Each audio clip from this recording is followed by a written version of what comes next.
बिस्मिल्लाहिर्रहमानिर्रहीम। रब्बिश्शरह ली सदरी वयस्सिर ली अमरी अहलुल उक़दतम मिन लिसानी यफ़क़हू क़ौली रब्बि ज़िदनी इल्मा। अस्सलाम वालेकुम बच्चों, उम्मीद है आप सब खैरियत से होंगे। आज मैं क्लास 11th यानी कि FSC पार्ट 1 का फ़िज़िक्स का सफ़र शुरू करने जा रही हूँ आप लोग के साथ, और पहला चैप्टर लेकर आई हूँ और वो है मेजरमेंट्स। ठीक है, तो मेजरमेंट्स को पढ़ने से पहले इसकी इंट्रोडक्शन ज़रूरी है कि हम सबसे पहले ये जानें कि ये मेजरमेंट्स जो हैं वो हम यहाँ क्यों पढ़ रहे हैं फ़िज़िक्स में, ठीक है, या फ़िज़िक्स क्या है। तो सबसे पहले आप लोगों को जो बात इस यहाँ पर मैं आपसे जो करूँगी वो इस चैप्टर का थोड़ा सा इंट्रोडक्शन होगा यहाँ पे, ठीक है। तो इस चैप्टर का, फ़िज़िक्स का, साइंस का, तो जब ये साइंस तो बहुत पुरानी चीज़ है, जब से दुनिया बनी है तब से जो है इन नॉलेज जो है, जो आपकी मालूमात है वो आपके अराउंड घूमती है। इंसान ने सोचना शुरू किया और उसके बारे में जानना शुरू किया, यहीं से साइंस शुरू हो गई। तो इस साइंस के बारे में जो नॉलेज ली जाती थी उसके लिए सबसे पहले जो एक लफ्ज़ यूज़ हुआ उसे कहते हैं नेचुरल फ़िलॉसफी, ठीक है। तो यहाँ मैं एक चार्ट बनाऊंगी जिससे आपको बड़ा क्लियर समझ में आएगा कि ये क्या चीज़ है नेचुरल फ़िलॉसफी। तो नेचुरल फ़िलॉसफी के तहत इंसान ने नेचर को समझना शुरू किया, आपके अराउंड जो भी कुछ मौजूद है कि ये नेचर में, यानी आपके आसपास ये दिन क्यों होता है, रात क्यों होती है, हवा क्यों चलती है, या कैसे घरों में रहते हैं, आपकी कुर्सी कैसी है, आपकी टेबल कैसी है, ये रोशनी कैसे आई, ये सारी चीज़ें। और इसके अलावा भी बहुत कुछ जो आपके आसपास मौजूद होता है, इतनी गर्मी क्यों है, आग कैसे जलेगी, या पानी या कोई चीज़ ठंडी क्यों है, कोई गर्म क्यों है, कोई गर्म चीज़ ठंडी क्यों हो जाती है, ठंडी चीज़ गर्म कैसे हो जाती है। There are a lot of things which are there to be understood, which are present all around you, ठीक है। तो ये सारी चीज़ें जो हैं that comes under this name of natural philosophy up till the beginning of 19th century के beginning तक, यानी कि शुरू के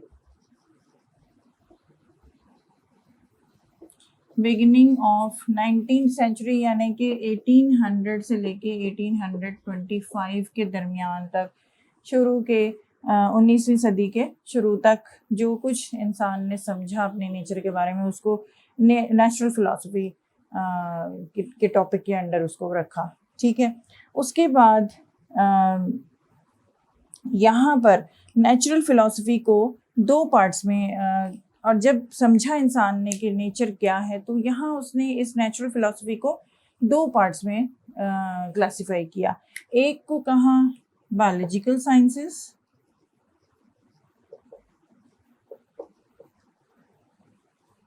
और दूसरी को कहा फिज़िकल साइंसेस।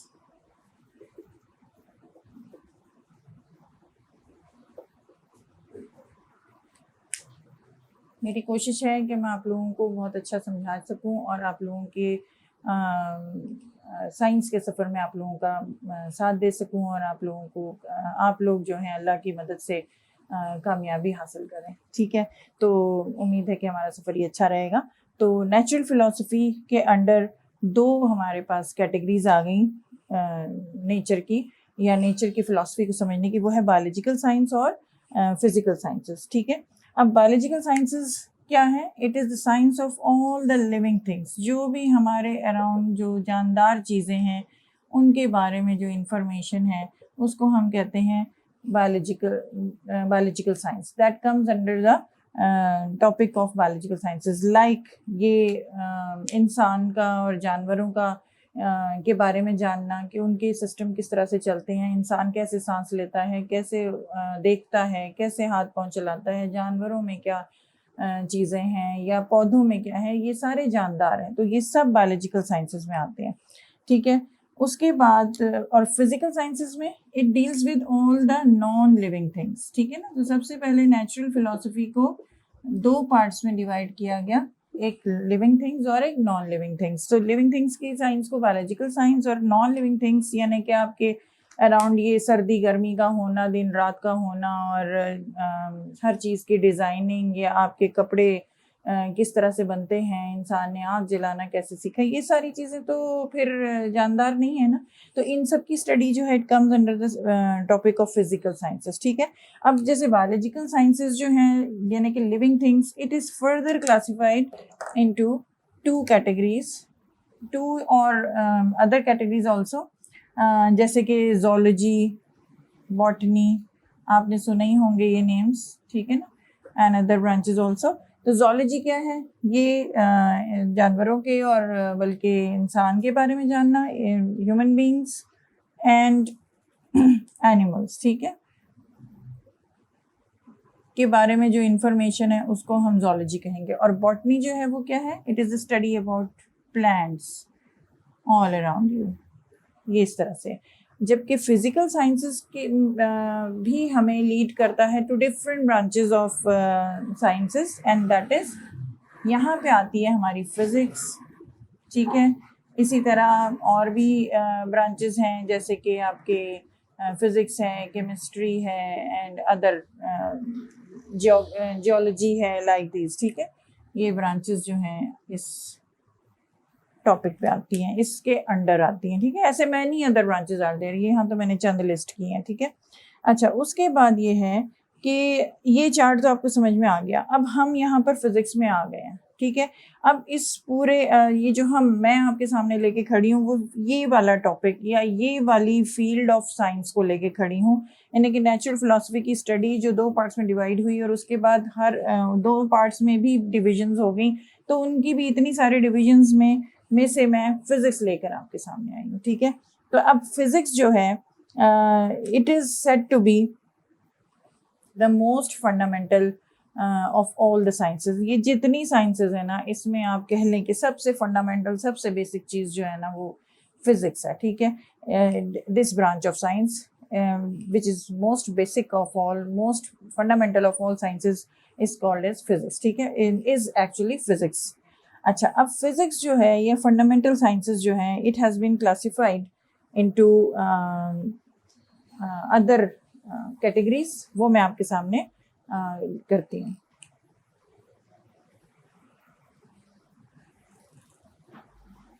उसका भी चार्ट बना के दिखाऊंगी आपको, ताकि आपको बिल्कुल क्लियरली समझ में आ जाए, यानी कि अब मैं इसमें से फिजिक्स उठा के आपको एक्सप्लेन करूंगी।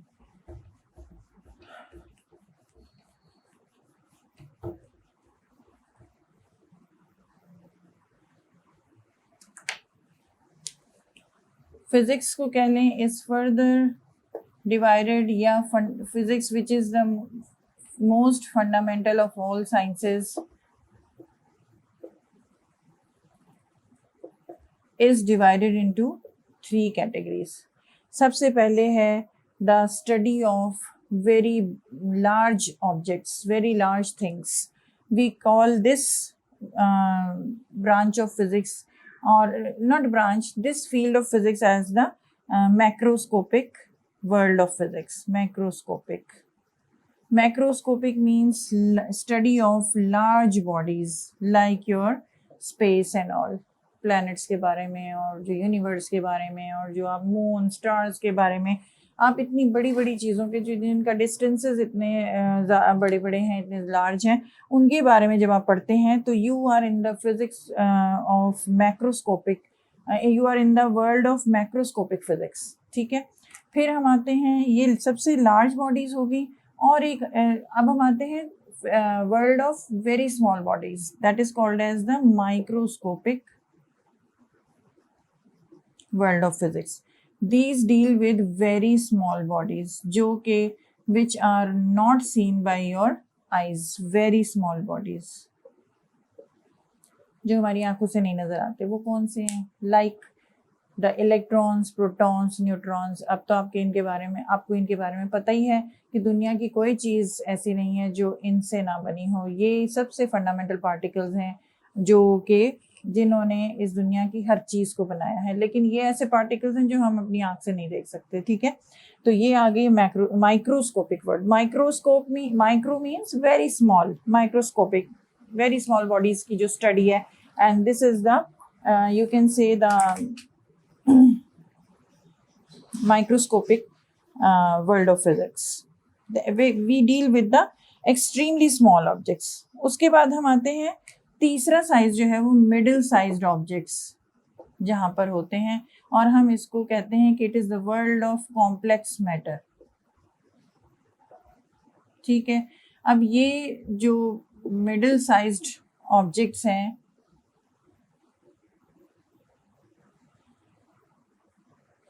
ये वो चीज़ है जो हमें रियल लाइफ में मिलती है, ठीक है। हमारी जो रियल लाइफ है वो इस कैटेगरी में आती है। वो कैसे?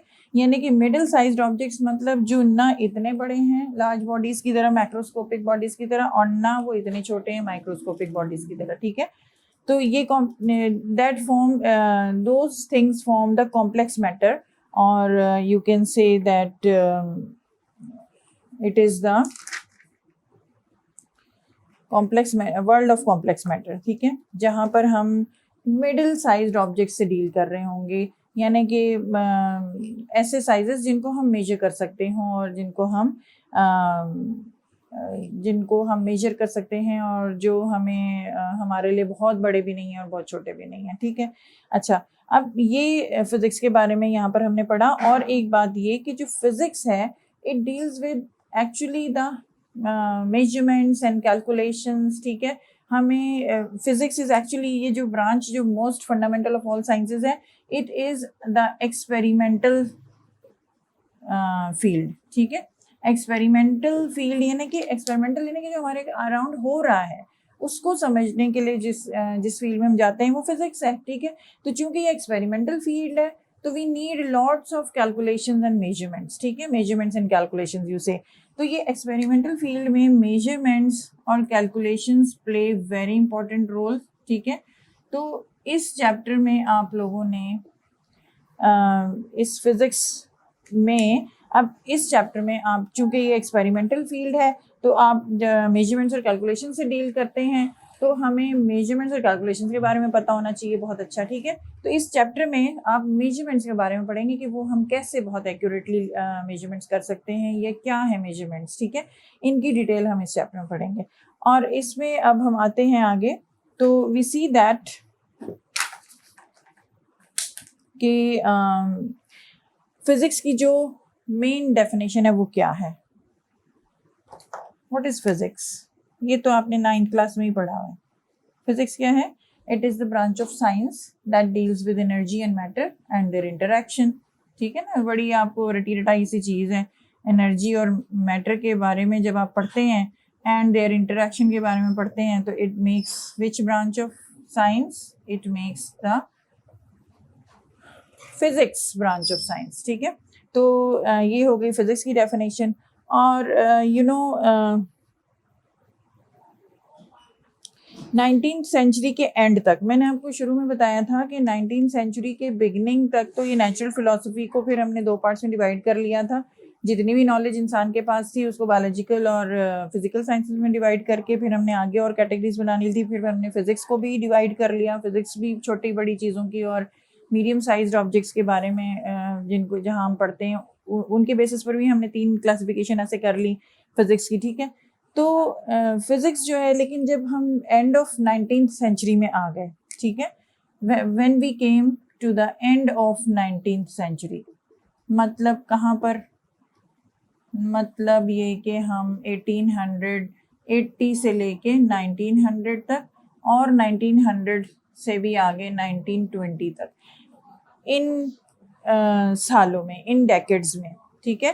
तो 19th सेंचुरी के एंड में ये पाया गया कि कुछ ऐसे फिनोमेना हैं जो एक्सप्लेन नहीं होते, जो साइंस जो अब तक हमने जितनी नॉलेज हासिल करी है, they are not being actually, those phenomena are not being explained on the basis of all those laws and rules which we have made on studying those objects or those things that science at that time, ठीक है।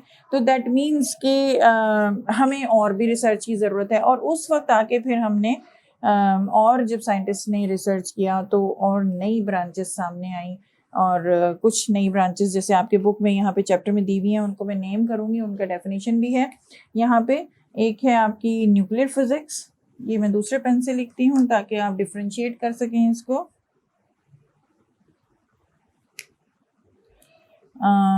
Nuclear physics, जो ये मैं वो branches के नाम लिख रही हूँ जिनकी डेफिनेशंस वगैरह बुक में दी हुई हैं और ये चैप्टर में है, तो ये आपको पता होनी चाहिए, ठीक है। न्यूक्लियर फिजिक्स हो गई, और दूसरी है आपके पास पार्टिकल फिजिक्स, एक ब्रांच हो गई,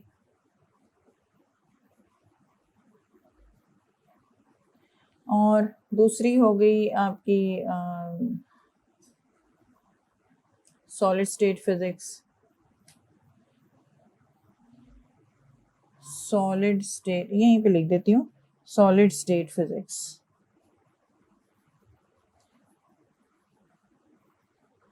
अब न्यूक्लियर फिजिक्स क्या है? Study of physics, sorry, nuclear physics क्या है? It is the study of nuclei, atomic nuclei, ठीक है, study of nuclei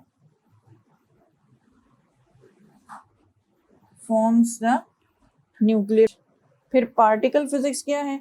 particle physics is concern with the ultimate particles, ultimate यानी कि जो of which it is composed of, ultimate यानी कि आगे जाके पता चला कि इलेक्ट्रॉन, प्रोटॉन, न्यूट्रॉन ही are not the ultimate particles, there are more smaller particles, जिनको आपने पार्टिकल फिजिक्स में पढ़ना है। तो दे और वो जो हैं दे आर एक्चुअली, हाँ, पार्टिकल फिजिक्स के बारे में मैं बात कर रही थी कि particle physics study of those ultimate particles which have composed this the matter here in this universe, ठीक है। आप कहेंगे कि वो तो वही है ना, electron, proton, neutron. No, there are more smaller particles जिनको हम स्टडी करते हैं पार्टिकल फिजिक्स में।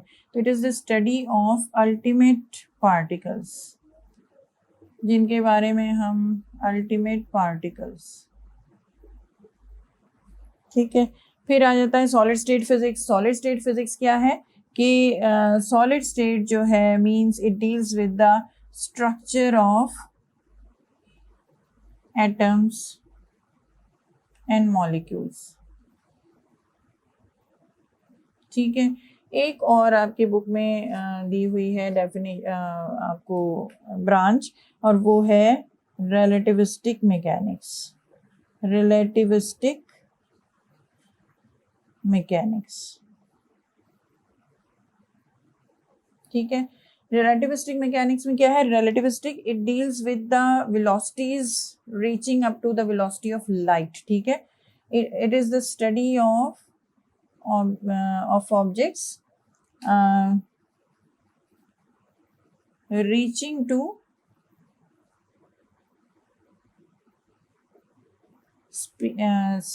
स्पीड ऑफ लाइट,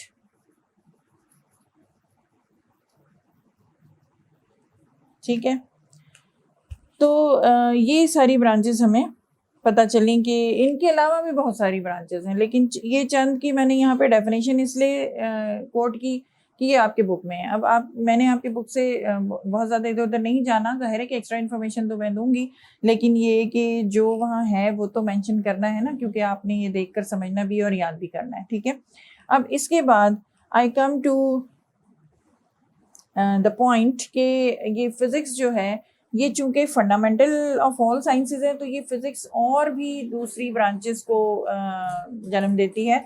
जैसे कि फिज़िक्स किसी और फील्ड के साथ जब मिलती है तो it gives the other interdisciplinary branches like biophysics, ठीक है, लाइक जियोफिज़िक्स या लाइक एस्ट्रोफिज़िक्स। अब आप समझ लेंगे geo physics means, geo means geography और फिजिक्स मिला के ब्रांच बन रही है, तो जियो फिजिक्स, बायोलॉजी और फिजिक्स मिला के ब्रांच बन रही है, तो वो बायोफिजिक्स हो गई, ठीक है ना। तो इस तरह से we come to many interdisciplinary branches of physics also, जो कि आपके बुक में उनका वो भी दिए हुए हैं, लिस्ट दी हुई है, ठीक है। There are many other branches also like those, ठीक है। उसके बाद हम आते हैं फाइनली के इन ये तो चले फिजिक्स के हो गया, और फिजिक्स ही और बहुत सारी ब्रांचेस को पैदा कर रही है। तो physics is the mother of all those branches, और मैं तो कहूँगी कि फिजिक्स जो है वो इंजीनियरिंग की भी जो है ना है मदर ऑफ इंजीनियरिंग है, ठीक है।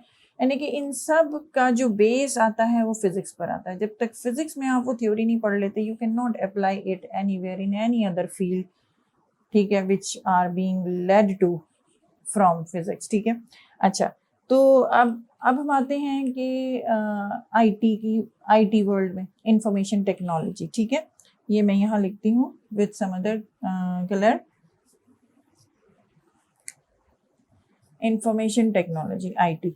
अब यहाँ पे we deal with very fast communication among people, ठीक है। हम देखते हैं कि आजकल हम आईटी से रिलेटेड बहुत कुछ कर रहे हैं, आईटी की फील्ड ही बहुत ज़्यादा डेवलप हो रही है, और within no time messages and your you can say anything which you want to convey from one end of the world to another, it takes no time to go there, ठीक है, और being sent there। आप अपना message, आप अपना कोई information लेना चाहते हैं, और इतना कुछ हम इतना फास्ट कर रहे हैं आईटी में। तो ये सब भी जो है इट इज़, और ये कंप्यूटर से रिलेटेड सारी चीज़ें, तो ये सारी चीज़ें किस पे बेस्ड हैं? एक सिंपल से चिप पे बेस्ड हैं, जिससे कंप्यूटर एंड ऑल बना। और ये चिप जो बनती है ये किससे बनती है? सिलिकॉन से बनती है, ठीक है। There is an element called as silicon. Silicon से ये चिप बनती है, और silicon is found in sand. ये सिलिकॉन कहाँ मिलता है? सैंड में मिलता है। और अगर आपको याद हो तो it makes the fourth group element, fourth group element of the periodic table. कुछ याद आया आपने? 9th-10th में थोड़ी सी पीरियोडिक टेबल तो पढ़ी है आपने केमिस्ट्री में, ठीक है। उसमें अगर आप याद करें तो ग्रुप 4 में सिलिकॉन आता है, जर्मेनियम आता है, कार्बन आता है, ठीक है ना। तो ये सिलिकॉन ऐसा एलिमेंट है या मटेरियल है जो कि रेत में पाया जाता है। अब उससे इंसान ने देखिए क्या क्या कुछ बना लिया, कंप्यूटर बना लिया, और फिर इंफॉर्मेशन टेक्नोलॉजी की फील्ड को इतना एडवांस कर लिया कि हम कहाँ से कहाँ पहुँच गए, ठीक है। तो आज की वीडियो में यहाँ तक। अब अगले वीडियो में मैं आप लोगों को इसके आगे का टॉपिक करवाऊंगी जो कि इस चैप्टर से रिलेटेड होगा। और मैंने बीच में आपको बताया ही था कि फिजिक्स एक्सपेरिमेंटल फील्ड है and we deal with measurements and calculations. तो हमें मेजरमेंट्स जो हैं उनको कैसे एक्यूरेटली लेना है ये हम पढ़ेंगे, और वो हम अगले आर्टिकल से शुरू करेंगे। तब तक के लिए अल्लाह हाफिज़, अपना ख्याल रखिएगा। Thank you.